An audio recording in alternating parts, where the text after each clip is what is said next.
The comic book industry isn't exactly in tip-top shape. I tend to be pretty optimistic, but in this one, I'm worried. I'm straight worried. Why? Because stores are closing at a phenomenal rate. Independent comic sales are down. Mainstream comic sales are down, except for the top 3 or 5 books are up, and everything in the mid list is way down. Numbers that used to be numbers that would get you canceled are now like, no, that's a hit. And independent books making back the cost of doing floppies is like names that should be able to do it no sweat are going into the red on singles and not coming out until the trades, and worries me. Diamond Distribution recently went bankrupt and was purchased by Alliance Gaming, but it seems the last few months may have also had a silver lining. Absolute Batman has hit many comic book shops like a storm. Many fans were pleasantly surprised with the book. It was the #1 selling comic in 2024, selling just under 400,000 copies. Though that's not even close to scratching the top 10 list of best-sold comics of all time, with Spawn #1 the 10th on the list to have sold 1.7 million copies, and the #1 place going to Jim Lee's X-Men #1, selling 7.1 million. And while Absolute Batman has been warmly received by many fans, that isn't to say it's been accepted by everyone. Many seasoned pros have also been a little critical. The professional criticism became especially apparent after the showcasing of Absolute Bane, at which point Graham Nolan, the co-creator of Bane, spoke out about the Absolute Bane design. Graham Nolan disowned the modern design, saying, as the designer and co-creator of Bane, this is a terrible abomination. Chuck Dixon, the other co-creator of Bane, said, absolute it Bane. Look at his whittle head. Graham's initial post broke the internet, garnering 2.2 million views, and then he was flooded with over 500 responses. Many angry commenters were referring to him as a bitter old man, a bigot, miserable, and acting in spite, and then came the articles by Bleeding Cool and CBR. Then Scott Snyder, the writer behind Absolute Batman, made this post to applaud Nick Dragotta. Then a commenter said, did Nick really get his feelings hurt by Graham Nolan? LOL. What is this Hugbox post? Many feel that Graham is a bully, and I decided to do the unthinkable, to sit down with Graham Nolan, the biggest bully on the internet. Well, that's a take. Now let's take a look and see what his beef is with Absolute Bane. Some people may not be satisfied with Graham's response. After all, abstraction allows an artist to change and distort the physique, to express certain ideas and feelings. Maybe Graham's just an uncultured Philistine who doesn't understand expression. What was your issue with this version of Bane? Well, it's the inconsistency.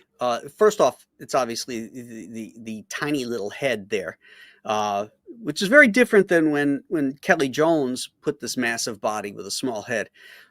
This head looks deformed. What's happening with the trapezius there, the musculature, Right. it looks like a disease is eating away at his throat there. Mm. And then the other thing is that, I understand abstraction. I understand working in abstract styles. And this is basically that.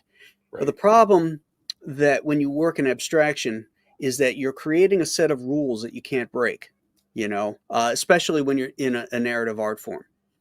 So in this case, as soon as you start to break your own rules, it turns out to look like a bad drawing. So if you're going to say that this character has a head that small and hands that big, he has to live in a world where those things match up. So for instance, his gun looks like a tiny little squirt gun that a child might own.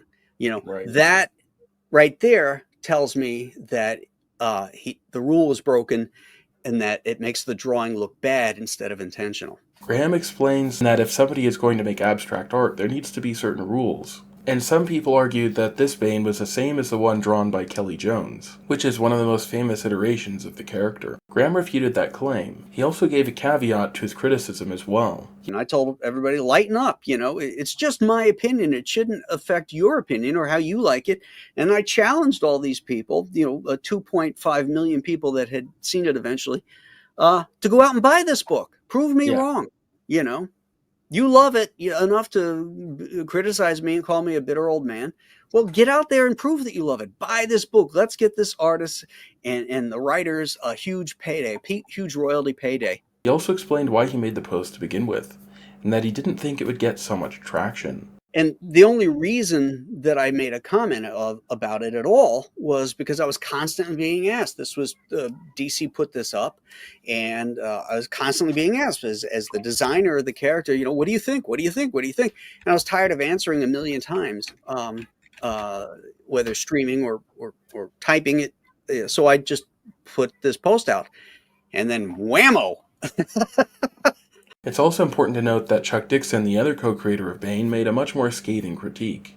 And so here you said, as a designer slash co-creator of Bane, this is a terrible abomination. And then, Chuck basically kind of amplified that, and he agreed. And he said, but he look didn't at catch the any little shit for that. Yet all the ire was only directed at Graham. So were all of these insults hurled at Graham actually true? While some might think he's bitter for no longer working at DC, that was a choice that he had made on his own. He doesn't seem so upset about that decision. Were you kind of regretting leaving DC at that point, or? No. Well, not regretting leaving, but wanting to expand out again. Right. I left when I wanted to leave, and I thought it was the right time, and I enjoyed doing the strips for a while. They were a lot of fun. It was steady work. I never had to go out and look for another gig or anything like that. But it just creatively, it was soul sucking. And after 13 years of newspaper cartooning, he moved on from that too. And now he's making his own comics and has total creative liberty. He currently has a crowdfunding campaign for his original story, Escape from Monster Island. He's trying to create a story that can be appreciated by adults and children. Here he reacts to a letter he received from one of his newest fans. My favorite fan right there. So is Graham really a bitter old man? I'll let you decide. Perhaps you may still feel that Graham was a little too harsh on Nick, but just look at how Graham responds to his own Bane artwork. I see stuff that's wrong. Yeah. I see something right off the bat that I would change. But what's that? Let me know what that is. His Bane's left lat is going up into the wrong part of his arm. Oh, okay. Yeah, it's going up like into his bicep when the posterior head of his deltoid should be covering part of that. So is Graham Nolan really the biggest bully on the internet? Let me know what you think in the comments below. And if you enjoyed this video, don't forget to like and subscribe, or...